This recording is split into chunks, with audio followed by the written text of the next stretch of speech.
நம்மோடு முன்னாள் ராணுவ அதிகாரி மேஜர் மதன்குமார் இணைந்திருக்கிறார். சார் வணக்கம்.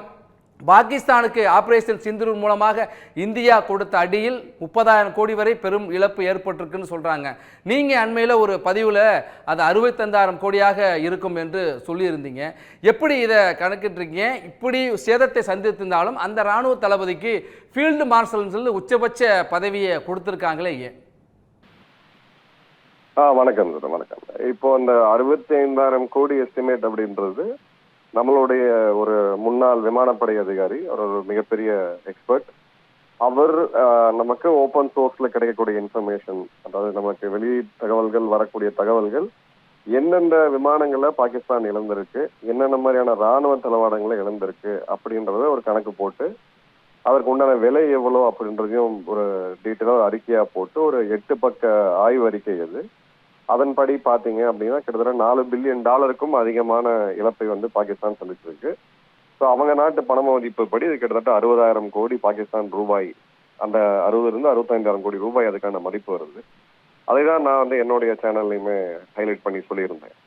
இதை அவங்க மறுக்கவே முடியாது. ஏன்னா இதோடைய எஸ்டிமேட் அப்படின்றது அன்றாடமும் போருக்கு செலவு பண்ண பணம் அப்படின்றது தனி. இது வெறும் தளவாடங்களை மட்டும் இழந்ததே பாத்தீங்கன்னா இந்த அளவுக்கு ஒரு மிகப்பெரிய தாக்கம் பாகிஸ்தான் ராணுவத்தில் இருக்கு. அந்த காரணத்துக்காக தான் அவசர அவசரமாக அன்று மே 11 அன்று நாங்கள் போர் நிறுத்தத்துக்கு வருகிறோம் என்று நமது டைரக்டர் ஜெனரல் மிலிட்டரி ஆபரேஷன்ஸ் அவர்களுக்கு இவர்கள் அவசர தொலைபேசியில் அழைத்தார்கள். ஃபீல்டு மார்ஷல் இது 1959 ஜெனரல் அயூப் கான் அவர்கள் தனக்குத்தானே ஒரு பதவி உயர்வை வழங்கினார், ஃபீல்டு மார்ஷல் என்று. அதே நிகழ்வு இன்று மீண்டும் நடக்கிறது. இரண்டாவது ஒரு ராணுவ தளபதி தன்னைத்தானே ஃபீல்டு மார்ஷல் என்று அறிவித்து அதை அங்கு ஒரு பேருக்கு இருக்கும் ஒப்புக்கு சப்பானியாக இருக்கும் ஷபாஸ் ஷெரீப் என்ற பிரதமர் மூலியமாக அறிவித்திருக்கிறார். இது அடிப்படை காரணம் என்னவென்றால் அவருக்கு தனது பதவியை காப்பாற்ற வேண்டும் என்ற கவலை மிக அதிகமாக இருக்கிறது. இந்த போருக்கு பிறகு பதவியை காப்பாற்ற வேண்டும் என்றால் இந்த போரில் அவர்கள் வெற்றி பெற்றதாக அவர்கள் பொய்யான ஒரு அறிவிப்பை செய்து ஒரு பெரிய திருவிழா போன்று கொண்டாடி வருகிறார்கள். அதை தினம் தினம் பார்க்கிறோம். இரண்டாவதாக இந்த போரில் அவர்கள் அதிகமாக பயன்படுத்தியது 90% இந்த ஆபரேஷன் சிந்தூருக்கு பதிலடி கொடுத்தது என்பது பாகிஸ்தானுடைய விமானப்படை. ராணுவம் பெரிதளவாக எந்த ஒரு யுத்தத்திலும் பாகிஸ்தான் ராணுவம் ஈடுபடவில்லை. அப்படியே ஒரு பதவி கொடுக்க வேண்டும் என்றால் விமானப்படை தளபதிக்காக இருந்திருக்க வேண்டுமே தவிர ராணுவ தளபதிக்கு கிடையாது.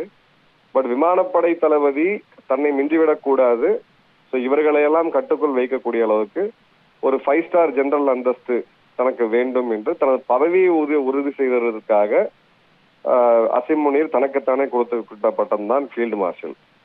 இரண்டாவது, அவர்கள் மக்களை முட்டாளாக்க, அவர்கள் மக்களை நம்ப வைக்க நாம் இந்த போரை வெற்றி பெற்று விட்டோம், இந்த போரை வெற்றி பெற்றதுக்கான மிகப்பெரிய அந்த ஒரு கடமை, மிகப்பெரிய ஒரு தலைமை என்பது அசிம் முனீர்.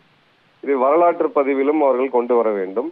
அயூப் கானை இன்றும் வரலாற்று பதிவில் அவர்களுடைய பாட புத்தகங்களில் நாம் காண்கிறோம்.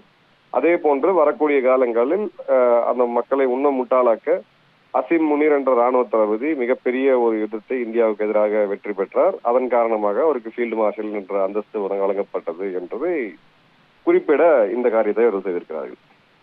ஒரு முக்கியமான விஷயம் சார், நீங்களும் தொடர்ந்து சொல்லிட்டு வரீங்க, இது போல காலகட்டங்களில் தவறான செய்திகளை வதந்திகளை அதிகமாக பரப்புறாங்க. அதுக்கு நம்ம அதுக்கு பலியாகிடக்கூடாது. அதைத்தான் எப்படி நம்ம கண்டறிந்து தவிர்க்கிறதுக்கு ஒரு வழிமுறையா என்ன சொல்றீங்க சார்? நிச்சயமாக ஏன் இதுக்கு நான் குறிப்பிட்டு சொல்றேன்னா, நமக்கு அன்றாடம் வரக்கூடிய செய்திகள் வாட்ஸ்அப் மூலியமாக, ஃபேஸ்புக் இணையதளங்கள் மூலியமாக முதலில் நாம் அதை முழுவதும் உண்மை என்று நம்புவது. இரண்டாவது, அதை நம்பி நாம் மட்டும் மட்டும் இல்லாமல் அடுத்த ஒரு 5 பேருக்கு அதை ஃபார்வர்ட் செய்வது, பிறகு அந்த பதிவை பகிர்வது சோசியல் மீடியாவில், அதில் அந்த சோசியல் மீடியாவில் வர பதிவை நம்பி அதில் வாக்குவாதத்தில் ஈடுபடுவது, இது போன்ற விஷயங்கள் அன்றாடம் இப்பொழுது அதிகமாக நடந்து கொண்டிருக்கின்றன. இப்போ உதாரணத்துக்கு 2021 ஜோத்பூர், ராஜஸ்தான் மாநிலம் ஜோத்பூர் மாவட்டத்தில் ஒரு இந்திய போர் விமானம் பயிற்சியின் போது விபத்துக்கு உள்ளானது. அந்த காலகட்டங்களில் அந்த வீடியோ வெகு வேகமாக வைரலாக பரவியது சமூக வலைதளங்களில். மே 9 அதே வீடியோவை பாகிஸ்தானியர்கள் எடுத்து அவர்களுடைய அந்த ஐடி செல் அந்த விமானத்தை இன்று நாங்கள் சுட்டி வீழ்த்து விட்டோம் என்று ஒரு பொய்யான செய்தியை பரப்பினார்கள். இந்த பொய்யான செய்தியை அதிகமாக பகிர்ந்தது யார் என்று பார்த்தால் இந்தியர்கள். ஏன்னா அவங்களுக்கு அந்த விவரம் தெரியல. எல்லாரும் அடுத்தடுத்து அந்த கேள்வியை கேட்க ஆரம்பித்து விட்டார்கள். ஒரு கட்டத்துக்கு மேல் அந்த கேள்வி என்பது உண்மையாகி விடுகிறது. மக்கள் மனதில் ஒரு விமானத்தை சுட்டு வீழ்த்தி விட்டார்கள் என்று அந்த மாதிரியான செய்திகள் பரப்பப்படுகிறது. இரண்டாவது, இன்னைக்கு இருக்கக்கூடிய ஏஐ தொழில்நுட்பத்தில் பாகிஸ்தான் பரப்பிய பல வீடியோக்கள் பாத்தீங்கன்னா வீடியோ கேம்ல வரக்கூடிய பிளே ஸ்டேஷன் வீடியோ கேம்ல வரக்கூடிய வீடியோக்கள் எடுத்து அதை கட் பண்ணி அதை இந்திய விமானத்தை சுட்டு வீழ்த்திட்டோம் என்று பரப்பினார்கள். அது பாகிஸ்தானில் பரப்பப்பட்டு சில வினாடிகளில் கடைக்கோடி கன்னியாகுமரி வரை அந்த வீடியோ போலியான செய்தி என்பது வாட்ஸ்அப் மற்றும் சமூக வலைத்தளங்களில் பரவிடுது. ஸோ இதைதான் நம்ம தடுக்கணும். இந்த மாதிரியான சூழ்நிலைகள்ல ஜென்யூனா ஒரு ஒரு நேர்மையா இருக்கக்கூடிய ஊடகங்கள் அந்த மாதிரியான நபர்களை ஃபாலோ பண்றது சரியா இருக்கும். ஒரு முறை 2 முறை அதை ஊர்ஜிதப்படுத்தணும். அரசாங்கத்தோடைய அதிகாரப்பூர்வ அறிவிப்பு என்பதுதான் கடைசியாக ஃபுல் அண்ட் ஃபைனல் என்று நம்ம சொல்லுவோம். அந்த தகவலை நாம் நிச்சயமாக நம்ப வேண்டும். ராணுவத்தில் இருக்கக்கூடிய உயர் அதிகாரிகள் ஒரு ஒரு ஒரு பிரஸ் ரிலீஸ் இல்ல பிரஸ் மீட் வைக்கிறாங்க, அதுல பேசுறாங்க செய்தியாளர்கள் சென்ற போது அந்த செய்தி 100க்கு 100 உண்மை என்று நம்ம நம்பலாம். அதை விடுத்து நம்ம இந்த மாதிரியான செய்திகளை பரப்ப ஆரம்பிக்கும் போது நம்ப ஆரம்பிக்கும் போது அது ஒரு போரில் குறிப்பாக மே 7ஆம் தேதி அன்று 8ஆம் தேதி அன்று இந்தியா ஏதோ ஒரு தோல்வியில் இருப்பதாக பல பேர் கருத்துக்களை ஈவன் தொலைக்காட்சி விவாதங்களில் கூட பார்க்க முடிந்தது. உண்மை அது என்று உண்மை என்ன என்று நமக்கு 2-3 நாட்கள் கழித்து மே 13ஆம் தேதிக்கு பிறகு நமக்கு என்னவென்று தெரிந்தது. என்னென்ன விமானப்படை அதிகாரிகள், ராணுவ அதிகாரிகள், கடற்படை அதிகாரிகள் ரொம்ப தெளிவான ஒரு விளக்கத்தை கொடுத்தாங்க.